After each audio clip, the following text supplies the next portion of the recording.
ऋग वैदिक काल के बारे में आइए कुछ जानते हैं। ऋग वैदिक काल में जिस हिमालय पर्वत का उल्लेख हुआ है वो हिमवत के नाम से हुआ है और उसकी एक चोटी का नाम मूजवंत बताया गया है, जहाँ सोम वनस्पति प्राप्त होती थी। इसके अतिरिक्त ऋग्वेद में और किसी भी पर्वत का उल्लेख नहीं मिलता। इस काल में जो मुख्य नदी जिसका उल्लेख किया गया है वो है सिंधु नदी, जो कि परावत सागर, जो कि अरब सागर के नाम से जाना जाता है, उसमें गिरती थी। ऋग्वेद में सागर के लिए 3 शब्दों का उपयोग किया गया है, समुद्र, अर्णव एवं सिंधु शब्द। ऋग्वेद में 3 नभस्थलों के ज्ञान की जानकारी दी गई है। क्षेत्र के रूप में ऋग्वेद में गंधार का उल्लेख किया गया है और गंधार क्षेत्र उत्तम ऊन के लिए प्रसिद्ध था।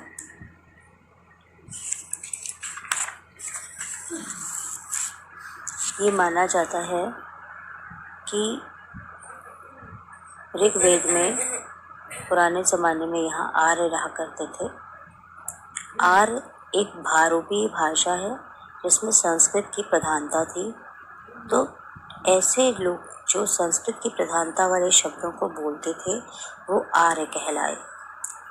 आधुनिक मत ये है कि आर्य मध्य एशिया से ईरान होते हुए विभिन्न समूहों में भारत पहुँचे हैं, जबकि गंगानाथ झा जी कहते हैं कि आर्य भारत के मूल निवासी थे।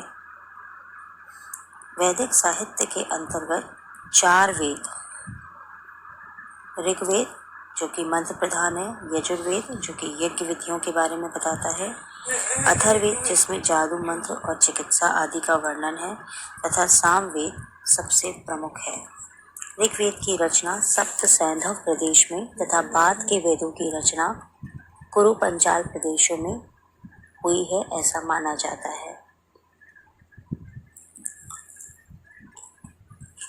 वेदों के अंतर्गत विभिन्न विषयों पर भी कुछ ग्रंथ लिखे गए हैं, जैसे आयुर्वेद चिकित्सा के बारे में बताता है, धनुर्वेद युद्ध कला के बारे में बताता है, गंधर्व वेद में संगीत कला की चर्चा है, शिल्प वेद में वास्तुकला का ज्ञान है, षट दर्शन में न्याय, वैशेषिक, सांख्य, योग, पूर्व मीमांसा तथा उत्तरी मीमांसा का वर्णन किया गया है।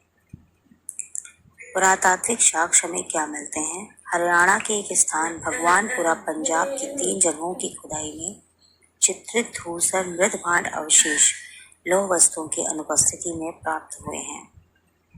उत्तर वैदिक काल में चित्रित धूसर मृद भांड के साथ साथ लोहे के उपकरण भी प्राप्त हुए हैं। आइए जानते हैं इन कालों में सामाजिक संस्थाएं किस प्रकार की थी। ऋग वैदिक काल में परिवार पितृसत्तात्मक था।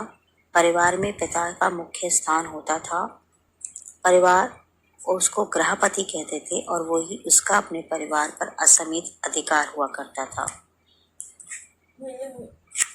उस समय जो यहाँ पे लोग रहते थे, व्यवसाय के आधार पर समाज 3 भागों में बटा था, ब्राह्मण, क्षत्रिय और वैश्य। ब्राह्मण ज्यादातर पूजा, यज्ञ, अध्ययन, अध्यापन, दान लेने देने का कार्य करते थे। क्षत्रिय जनता को बाहरी एवं आंतरिक खतरों से रक्षा प्रदान करते थे और वैश्य जन शेष सदस्य जो अन्य कार्यों में लगे थे वे सभी वैश्य कहलाते थे। इस काल में स्त्रियों की स्थिति, इस काल में बाल विवाह का प्रचलन नहीं था।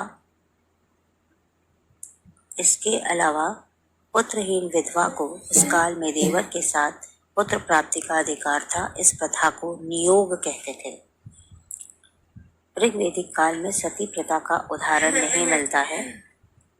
सिर्फ एक सांकेतिक रूप में सती प्रथा प्रचलित होती थी, यानी वो अपने मृत पति की चिता पर लेटती थी और किसी संबंधी के कहने पर उठ जाती थी। नारियों को पर्याप्त स्वतंत्रता प्राप्त होती थी और इस काल में पर्दा की उन्हें कोई आवश्यकताएं नहीं थी। ऋग्वैदिक काल में वे शाकाहारी और मांसाहारी दोनों प्रकार के भोजन किया करते थे। ऋग्वैदिक काल में 2 प्रकार के पेय पदार्थ प्रसिद्ध थे, सोम और सुरा। सोम एक वनस्पति थी जो हिमालय के मुजवंत के शिखर पर घोरी नदी के तट पर पाई जाती थी। उसी वनस्पति से यह पेय तैयार किया जाता था। देवताओं को सोम का अर्पण यज्ञ आदि में आहुति प्रदान कर किया जाता था, बल्कि दूसरा पेय जो सुरा था उसके पान से लोग झगड़ते करते थे और शोर मचाते थे, इसलिए सुरा की हर जगह निंदा की गई है। ऋग वेदों में एक पूरा वेद सामवेद मंत्र गायन को ही समर्पित था। ऋग्वेद के काल में चिकित्सा का भी लोगों को बहुत अच्छा ज्ञान था। अश्विन को इस वेद में चिकित्सा के वेद में एक चिकित्सक के रूप में दर्शाया गया है। उन्होंने विश्व बला के कटे पैर की जगह धातु का पैर लगाया था। इससे पता चलता है कि उस युग में भी उन्हें शल्य चिकित्सा का बहुत अधिक ज्ञान था।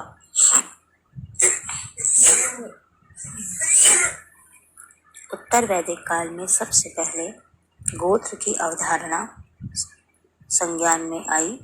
गोत्र का शाब्दिक अर्थ होता है गोष्ठ, अर्थात वह स्थान जहाँ पूरे गोत्र का गोधन रखा जाता है। परंतु कुछ समय के बाद ये अर्थ बदल गया और एक ही मूल पुरुष से उत्पन्न हुए व्यक्ति के लोग एक गोत्र के कहे जाने लगे। उत्तर वैदिक काल आते आते आश्रम व्यवस्था का जिक्र भी मिलता है, परंतु संन्यास आश्रम का कहीं जिक्र नहीं है।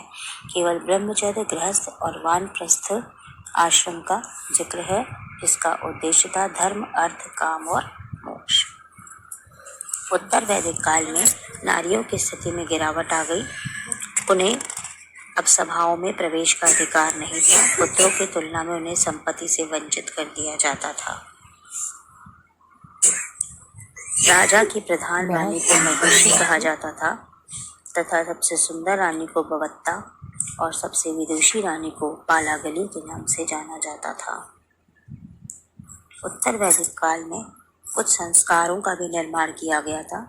कई तरह के संस्कार थे, जिसमें से कुछ प्रमुख संस्कार एक था, जिसमें पहला था उपनयन संस्कार। उपनयन संस्कार आइए जानते हैं क्या होता है। इसका शाब्दिक अर्थ है गुरु के समीप लेके जाना। इसके माध्यम से बालक संपूर्ण ज्ञान प्राप्त करने का अधिकारी बन जाता है। प्राचीन ग्रंथों में उपनयन के लिए ब्राह्मण के लिए 8 साल, क्षत्रिय के लिए 10 साल और वैश्यों के लिए 12 वर्ष की आयु का निर्धारण किया जाता था। और भी कई तरीके के संस्कार होते थे, जैसे नामकरण संस्कार, अन्नप्राशन संस्कार, कर्णभेद संस्कार, वेदारंभ का संस्कार, अंत्येष्टि संस्कार इत्यादि। आइए जानते हैं वैदिक काल के दौरान राजनीतिक संस्थाएं किस प्रकार की थी। पहले जानते हैं ऋग्वैदिक काल में।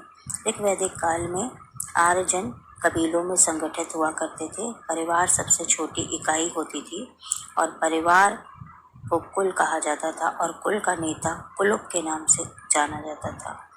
उसके अलावा कई परिवारों को मिला के ग्राम बनता था, कई ग्रामों को मिला के विश्व का निर्माण होता था और कई विश्वों को मिलाकर एक जन का निर्माण किया जाता था। राजा को राज्यकार्य में मदद करने के लिए कई अधिकारी हुआ करते थे, जैसे पुरोहित है, सेनानी है, प्रजापति है, बाज्रपति है, ग्रामणी है इत्यादि। इस काल में मृत्युदंड की प्रथा की अनुपस्थिति थी। मृत्युदंड की प्रथा प्रचलित नहीं थी। अपराधों के लिए ज्यादातर आर्थिक दंड दिया जाता था, जिसे वैरदेय कहते थे। और अगर कोई व्यक्ति किसी की नर हत्या करता था तब उसे 100 गायों का दान करना पड़ता था।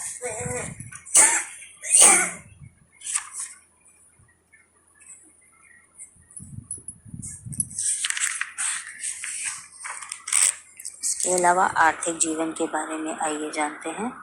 ऋग्वैदिक काल में आर्यों की संस्कृति ग्रामीण थी। उनका जीवन घुमंतु था, लेकिन धीरे धीरे इन्होंने स्थायी जीवन अपनाया। छोटी छोटी बस्तियां बनाई। इनके घर मिट्टी के, खरपतवार एवं बांस के बने होते थे। इनके जीवन में पशुपालन का महत्वपूर्ण स्थान था। गायों की बहुत अधिक वर्णन किया गया है। गायों से ही किसी भी व्यक्ति की संपत्ति का अनुमान लगाया जाता था। पुरोहित को दक्षिणा के स्वरूप में गाय ही दी जाती थी। गाय को विनिमय के साधन के रूप में उपयोग किया जाता था।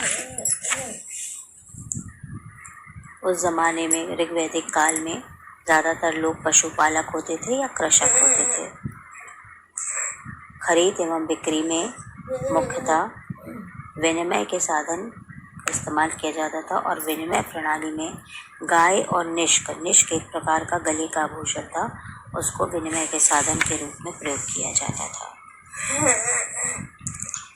उत्तर वैदिक काल में एक विशेषता थी कि वो लोग पालतू हाथियों को रखते थे, उनकी देखभाल करते थे। वो भी एक व्यवसाय था जिसको हस्तशिल्प के नाम से जाना जाता था। पहली बार रजत यानी चांदी का उल्लेख अथर्ववेद में हुआ है।